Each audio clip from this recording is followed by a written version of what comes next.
Hey, everybody. Welcome back. Andrew again. Still haven't named the podcast, but we're here. Here with Jake from Door to Door Financial. Had a great conversation about entrepreneurship, mentors, personal growth. Just doing that and helping people moving from door to door space to the finance industry, his time at Western Kentucky University, those kind of things. Do you want to give like a little background on kind of your story? We can cruise there real quick and then we'll get to it. Yeah.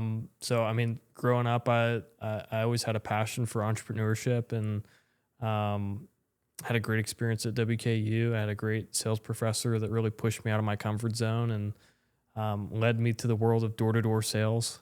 It's a crazy world. But I grew a ton and gained a lot of confidence and sales experience and communication skills. Did door-to-door sales for about 3 years and transitioned out of the door-to-door space to actually help door-to-door sales reps with their money. Door-to-Door Financial is a company that I run with Brandon, and we've been building this business for a little over two and a half years, and it's been a wild ride, just meeting incredible people. It's really opened my eyes to the unique opportunity that door-to-door sales has to offer for people that are young, entrepreneur-minded, and just want to push themselves to be the best they can be. So what's like biggest advice you would give like younger self? So like look back to like when you were 21, 22 years old, just getting started in life, didn't know what you wanted to do. Yeah, that's a great question. The advice that I'd give my younger self, like when I'm in my 20s, I was in college. I had an entrepreneur mindset. I knew I wanted to own something of my own. I had no idea what that would be. But I had a sales professor that was a great mentor. And one piece of advice that he gave me that I've stuck with is you have to take chances while you're in your 20s and you have to fail fast. So that's something that I've really taken to heart, is to get new experiences, take different risks, try different opportunities, and figure out what I like, what I don't like. Because it's what I always feared was settling for something and knowing that I could do more. So just doing something just because it's comfortable and it's easy and it's convenient, but then not realizing my full potential. Yeah, that's a big fear of mine too. So what did you took a sales class in college? That's unique. I like that a lot. That none of that was offered when I was in school. So what were you going to school for? Where'd you go to school? So I went to WKU, so down in Bowling Green, Western Kentucky. I studied marketing and entrepreneurship. So I always had a kind of an interest in marketing, graphic design, photography, videography. I flew drones a lot at the time. That was a hobby of mine. And I honestly, sales was not even on my radar. It was just a required course that I had to take to get my degree. But it was Personal Selling 101. The professor, I remember his name was Chris Derry. And this guy he was on top of it. He was textbook. He would show up 9:00 on the dot. He had this routine where he would teach the class. And then the second part of the week, we would have to teach the class based on what he taught. And you would record yourself. After you taught the class, you'd go into a booth. You'd look at your recording. You'd analyze yourself.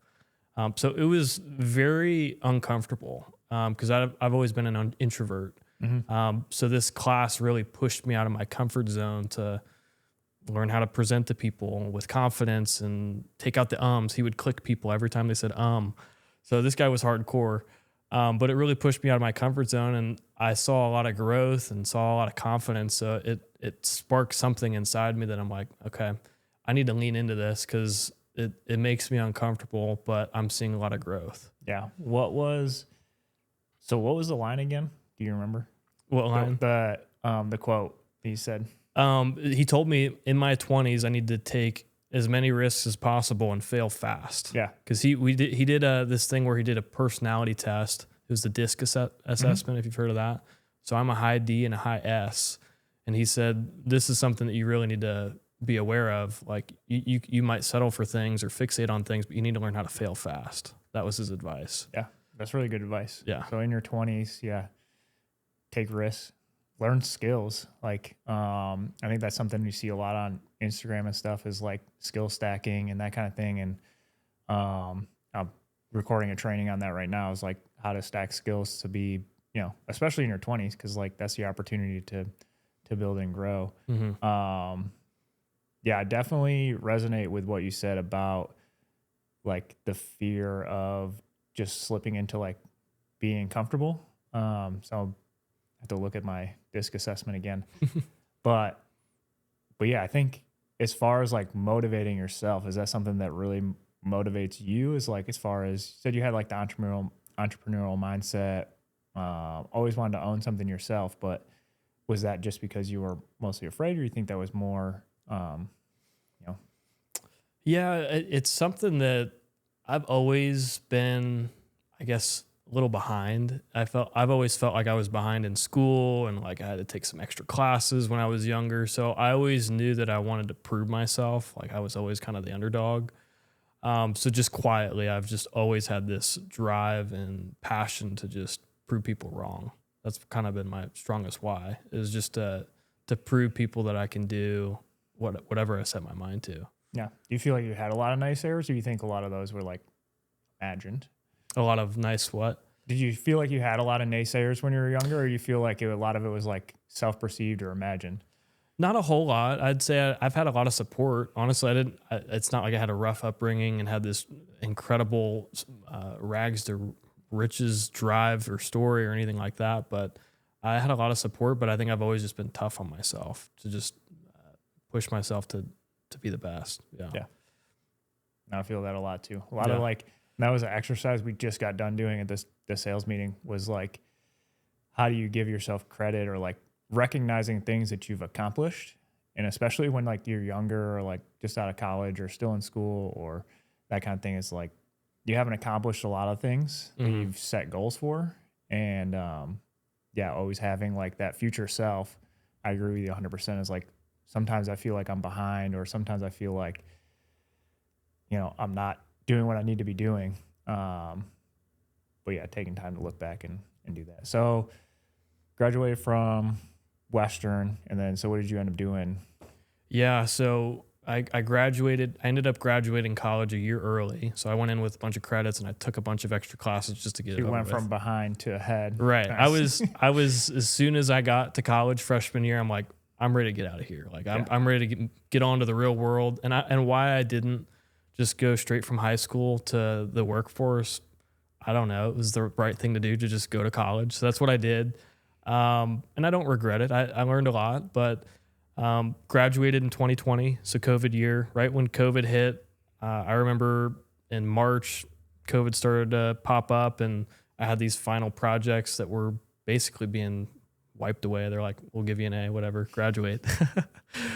But at a career fair, I ran into a company that sold door to door. Company was called Amp Smart. They did home security, smart home automation. And the guy that I met, who became my manager, Dylan, he basically sold me on the idea like, hey, this is a summer program. You come out, you're going to learn a ton. We're going to throw you to the wolves, but you're basically going to learn everything that you need to know. We're going to teach you everything. We have housing. We have hands-on training. If you do well, you can make $20,000, $30,000 in a summer. And I'm like, I haven't even made that in a year. That'd be awesome if I can make that in a quick summer. So I took the chance and went out to Austin, Texas for the summer. I had memorized my script. I remember being in the car. They dropped me off in a neighborhood and said, we'll pick you up when it gets dark. I'm like, okay, here we First go. day? First day. Yeah, well, nice. I had shadowed a little bit, but it was pretty much, here we go. And it was, I don't know, changed my life. Nice. There you go. Yeah, talk to me about that experience, because that has to be getting put out into the field and door to door. That's something that's nerve-wracking, especially if you're brand new. There's nobody else there. Like, kind of walk me through that mindset. Yeah.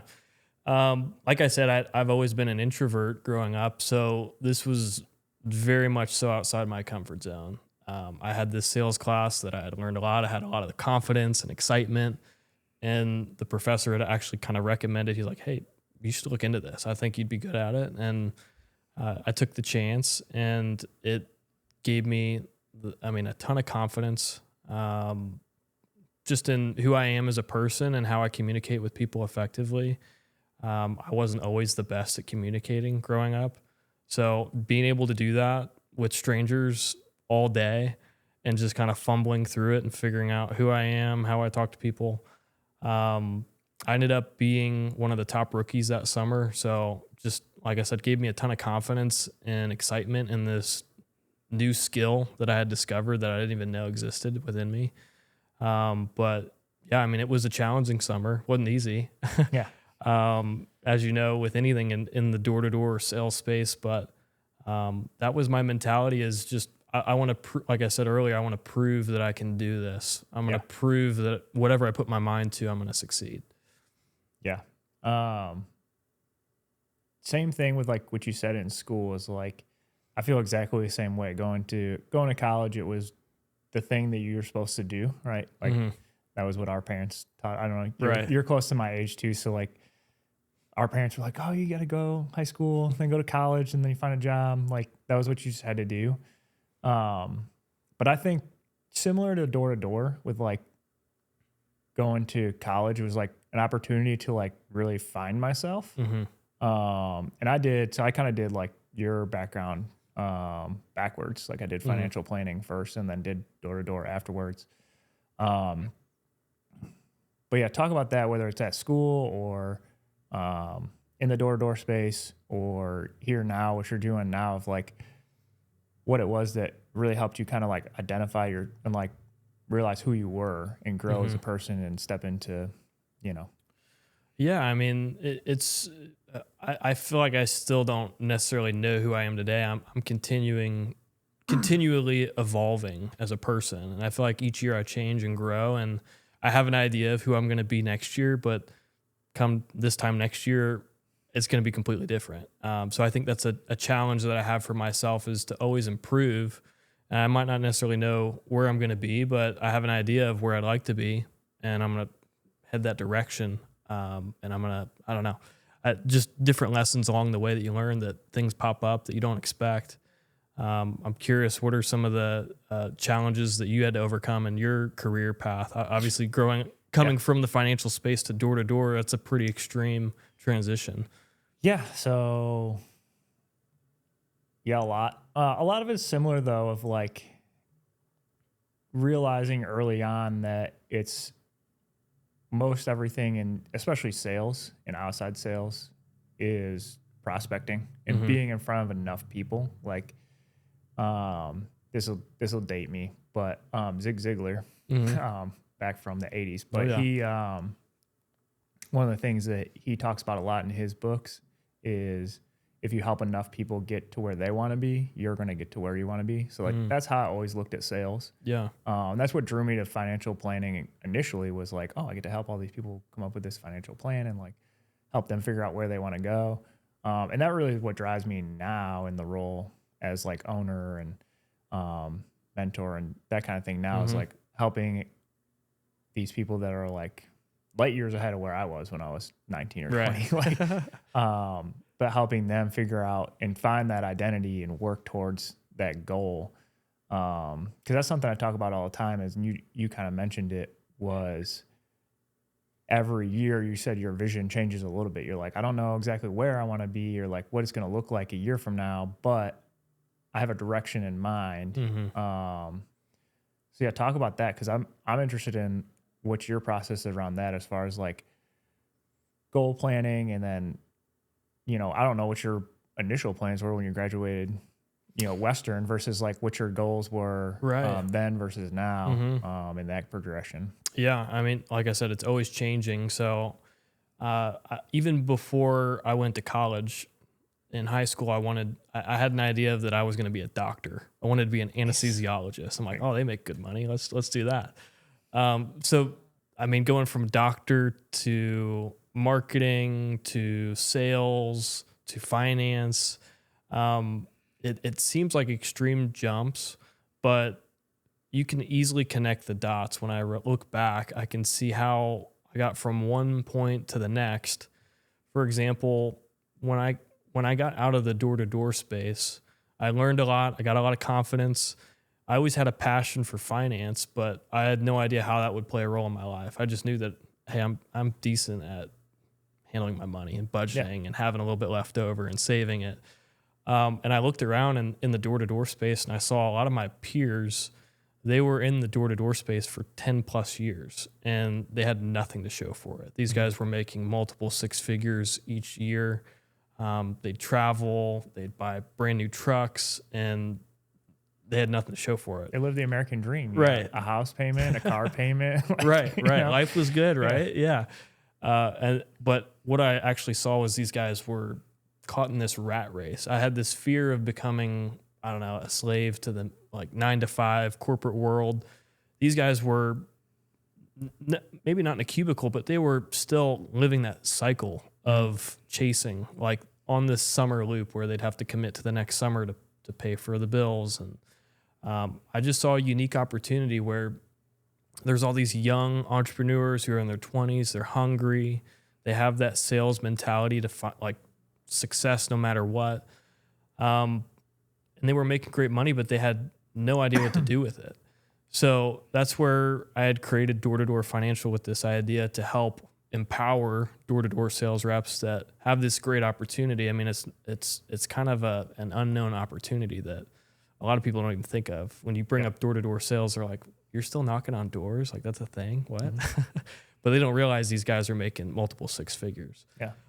So it's How many times, I'm sure you saw it too when you were knocking doors of like people are telling you like, get a real job. And I'm like, make more money than you. Right. Like, where does the real job start? Yeah. And I think that like escaping the 9-to-5, I think is a big thing with a lot of people nowadays is like they've seen their parents and stuff work the same job for 20 something years. And, we have a rep that his dad worked at UPS for 25 years and like had a good job, had a safe, quote unquote, safe job and, got let go, 5 years from retirement. They hired him back as a consultant or whatever with like none of the benefits and stuff. But like, there's so many people out there that want to kind of escape that job. But it's like you said, is like anything you do, unless you have that plan and figure out like what it's going to look like, you're just going to be chasing this next thing. I see it all the time with even business owners of they have to grow the business in order to pay for the bills that they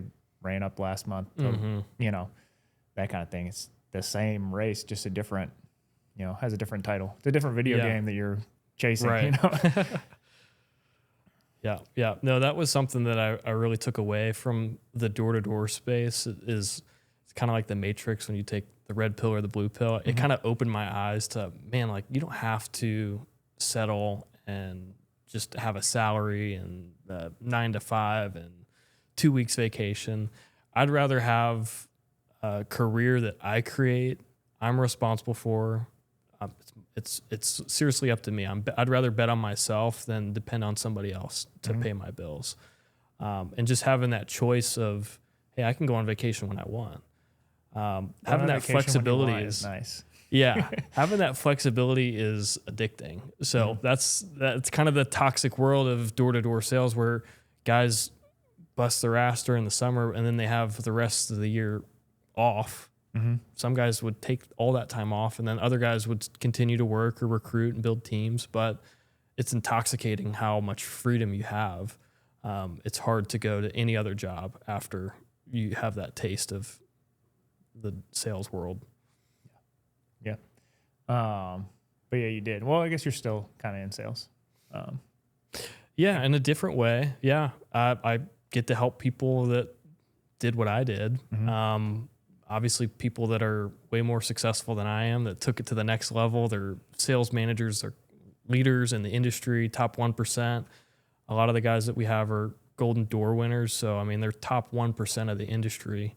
It's pretty incredible to see like what you can really do in the space. Yeah.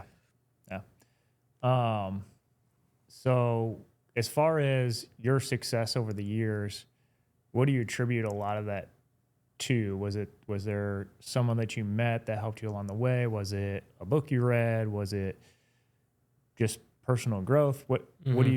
do you think helped you with the most with your personal growth? Yeah, I think the biggest mental shift for me that really fueled my ambition, it was in college. I was taking that sales class. I started to read. I'd never really picked up a book in my life. Some of the first books I read were um, Rich Dad Poor Dad. So Robert Kiyosaki. That was a great book. It honestly just changed my mentality of how I view money. Because I've always had this growing up, I've always seen my parents save and invest and save for retirement, and that's about it. I mean, you kind of live paycheck to paycheck. But having that mind shift of how you view your money and how you can have it work for you, and you can create these assets and these vehicles to fund your lifestyle and not have to depend on your active income. That was a huge eye opener for me that really fueled my ambition to figure out what opportunity is going to get me there. Yeah. Yeah. So this seems like it's a infomercial for Western Kentucky University. Right. But yeah, so it sounds like that was a pretty transformational kind of experience, especially this sales class. So shout out to him, whoever was his thanks, name Chris. again. But yeah, going into that, were either your parents in sales or anything like that? No, my mom was in the medical field as a vet tech. My dad, in a weird way, in a different way, he was always like in executive roles. He was CEO for Cedar Lake. It helped people with like developmental disabilities. So he's always been a leader.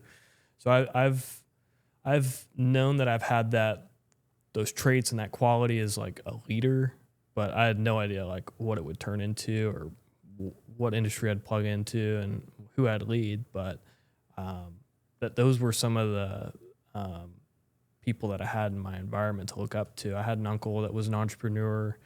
He opened Puzzles Fun Dome, took a complete chance. He was working at UPS and was a manager, supervisor at UPS and had been there for 20 years and then just completely left and took a chance and opened this family entertainment business, and it blew up and it turned into a daycare. It was super successful. So I've had some of those role models in my life to kind of see, hey, that's possible. Like if you don't have to settle, you don't have to just do this.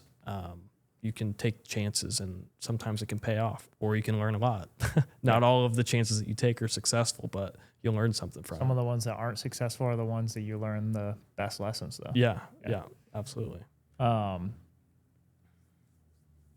So you've mentioned a few different times, like the entrepreneurial mindset. You said you had it when you were in school, and that was some of the reason that you kind of took the classes that you did. What does that mean to you? An entrepreneurial mindset to me is just an ambitious mindset that you're going to do whatever it takes to get the job done. You're going to learn along the way. You're going to embrace failure. Like I said, you got to learn fast. You got to fail fast. So just having that flexibility and continued ambition to move forward and not fall back after your setbacks. I think that's true entrepreneurship, is being able to adapt. And I've just seen it as a game to me. It's chasing the next thing and not knowing what's going to happen and then adapting and trying one thing and it might not work and then adapt. So I don't know what it turns into, but I look up, I'm hoping to look up 10 years from now and be like, oh my gosh, it worked. Yeah. But continuing to learn every day. I think that's what entrepreneurship is continuing to push yourself and learn every day. So those people that are currently failing fast, what advice do you have for those people that feel like this is happening too fast, I'm not going to make it? What advice do you have for that person? Yeah, it's a balance of keeping your head down and grinding. You just got to put the numbers in, put the time in, but realize, especially while you're in your 20s, this is something that I was always wanting to rush. I was always wanting to, I wish I was 25. I wish I was 30. I wish I could jump ahead in my life. But really, you need to enjoy the journey. You need to fall in love with the process. That's really important. It's easy to wish that you were ahead and wish you were successful and wish you had $1 million. But the best part of any entrepreneur's journey is the process to get there. So that's my biggest advice, is to not wish you were in the future, not to skip over your entire business, but to enjoy the process, because it's enjoyable. I mean, that's who we are as entrepreneurs. Especially the people at the beginning, like the people that are there with you at the beginning when you're figuring everything out and falling flat on your face sometimes. Those are the times when you're going to look back and be like, oh man, like I miss being there with my homie, and like, being like, all right, well, how are we going to make this work? Like, this didn't work the last month and a half. Let's kind of dig under the table or figure out what's going on. And go next. That's the funny thing about just the door-to-door culture and all these sales programs is it's tough. It's brutal sometimes. Like, I remember working super late, knocking 10 o'clock at night. Like, it's dark. Like, we're looking for the homes with the lights on. And we're in a competition, so you got to get it done. Mm-hmm. But when I look back, I'm remembering the good times, and the tough times, they're temporary, but it's the experience that you have overall is what you take away from it. And the team that I had, the friendships that I made, the mentors that I had, that's what I take away from it. You honestly forget about those long nights, the brutal days.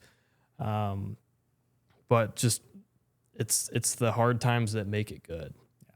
You almost look back fondly on some of those times sometimes. Mm-hmm. I'm remembering like times like when the whole sales team quit and it's me and one guy, and we're out on like a Saturday for like 8 hours, and it's just us. Everybody else left. We're like, well, I guess it's just us. And we're like planning games in our mind of like to stop us from quitting. We're like, all right, well, we're gonna knock all the way to the other end of the neighborhood, so that way we're like a mile and a half away from our car, and then that way, like, I can't, like, what am I gonna do? Walk back and just walk by all these other houses? Like, you just make yourself do it. It was something that you had mentioned before too, is like putting in the numbers and like knowing like, okay, what does it take to be successful?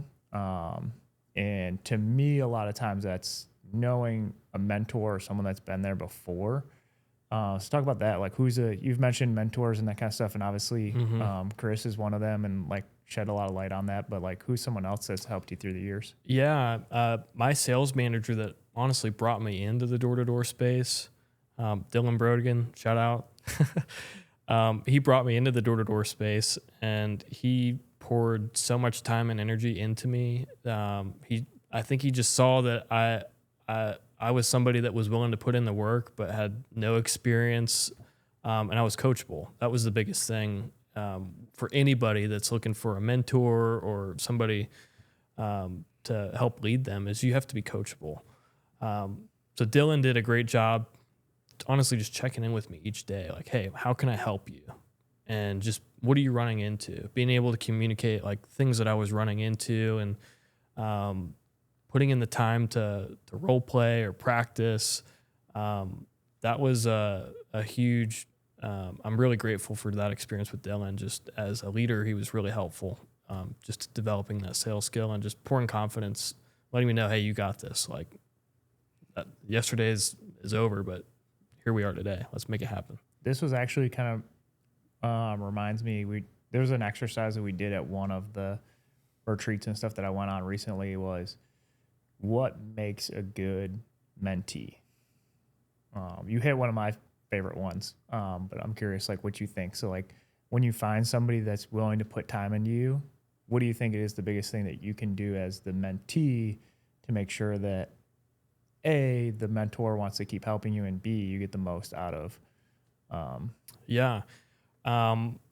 The best thing you can do as a mentee, I guess the best traits of a mentee, somebody that's really looking to grow and learn, you have to be open-minded and you have to show up. Those are the two basic things. The worst thing you can do is have a mentor pour into you and give them their wisdom, and then you do nothing with it. That was something that I really challenged myself that first year in door-to-door sales. Was this guy has 10 years of experience. He's very successful. I'm going to take everything that he's saying and I'm going to apply it. And if I have questions, I'm going to ask a question. I would bother the heck out of him. I would call him in the middle of the day. I'd text him. I'd want to role play at night. Like, I would bug the heck out of him, and just being able to ask questions.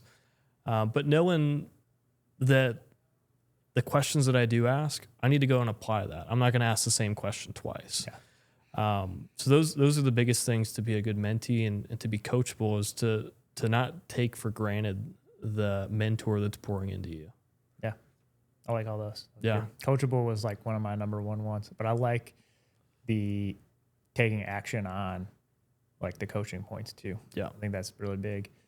I think a lot of times people get stuck learning all the time and not applying enough. And yeah, I do that sometimes too. It's not, nobody's perfect. Right. But yeah. What else? Anything particular that's coming to mind that you wanna share? What, I guess, what's your perspective on mentorship? I know that's a big, that's something that you're huge in, and you've invested a lot of time and money into it. So I'm curious to hear, like, what are the biggest takeaways for you when it comes to mentorship and personal experiences, and how others can get into it? Because I know it can be intimidating of, well, who do I trust? Is this going to be worth my time? Is this going to be worth my money? I'm curious to hear your experience. Couple things for sure that I would take as like hard, fast rules is be really careful taking too much advice from people that you don't want to change places with, or that haven't already done what you're trying to do. There are people that you can have success with that can teach you things that aren't on the same path as you, or haven't gone as far on the path as you, but just be cautious of that. Be careful of like what their motive is. So like I always try to find mentors that are like aligned in motives. And then I talked about this before too, is like there's different types of groups that you can be in. So you have like your community, which is like the people that you're around. So like a lot of us, that's like school at the beginning. So like Western Kentucky, or where you're high school or whatever, that's your community. Like these are people that you're just around, right? And you're going to find some mentors in there, but you never know who you're going to get or what you're going to get. You have peers, which are people that are on the same path as you. These are people that you want to be around as much as possible. But again, if they're not where you want to go, then it's, you can learn from them, but not necessarily, apply everything or take too much advice from them. And then there's mentors, which unfortunately, like sometimes you got to pay. Yeah. But like, I think you kind of hit on that. And that was some of your question, I think, was how do you decide who you can trust? And I went through that. So I'm part of 2 mastermind groups right now. One I joined a few years ago, left just to look for something different. And when I was looking for another group, I talked to a lot of people. It was for me, it was a like kind of a blind trust kind of thing of like, oh, I had really good conversations with this person. I feel like this is going to be a good fit. And, I was lucky with that one. It was, but yeah, that would be my main thing, is like, making sure that they're at least on the same path, or they have something that you want to accomplish as well. So like him, he wasn't in, he owns his own business because he's a personal coach, but wasn't really in like the door-to-door space or building a company or recruiting or anything like that, which is how I found the last mentor. But I knew like he had a really good outlook on like how life is and how he built his life to be what he wanted. And I was like, oh, so I want to build the life that I want. And some of the things were aligned, like we both wanted to travel and experience things, and neither of us are showy with like cars or houses and that kind of stuff. It's like I don't know, never been that motivated. I'm motivated, Right. very much motivated by like money, Mm-hmm. but not by like what typically you think of money gets you, like Okay. the flashy car, the big Yeah. house, like that kind of stuff. Like that's not really what motivates me to get more money. It's more like we were talking about earlier with like that freedom. Mm-hmm. Like that's, to me, that's what money creates, is like it's just a tool for you to be able to leverage into not being able to have to work one day, or creating opportunities for my family, or being able to travel like whenever I want to. Yeah. So It's interesting you say that, because that freedom is huge for me too. I think that's a big motivator for me. Like money is one thing, but really what does money do at the end of the day? It can buy you freedom. It can buy your time. One thing that's kind of funny, in my calendar, every first of the month, I have on my calendar, it's like a reminder, and it sends me this YouTube video, and it's a goofy YouTube video, but it basically just shows how much time you spend in your life on different things. So it's important for me to, like, yes, while I'm in the weeds day to day, like trying to build my business and be there for my family and go to the gym and eat healthy, it's important for me to have that check in, like that perspective check, at least once a month, of like, where is this taking me? Is this all stacking up to where I want to go? Am I spending my time wisely? Am I spending my time how I want to? And I think it's good to have those check-ins, and I'm sure you get a little bit of that with your coaching and your mentorships, is that perspective shift of, how do I want to manage my time effectively, to make sure it's actually working towards the goal that I want to achieve. yeah, ChatGPT too. I Yeah. journal in ChatGPT. That's a game changer. But yeah,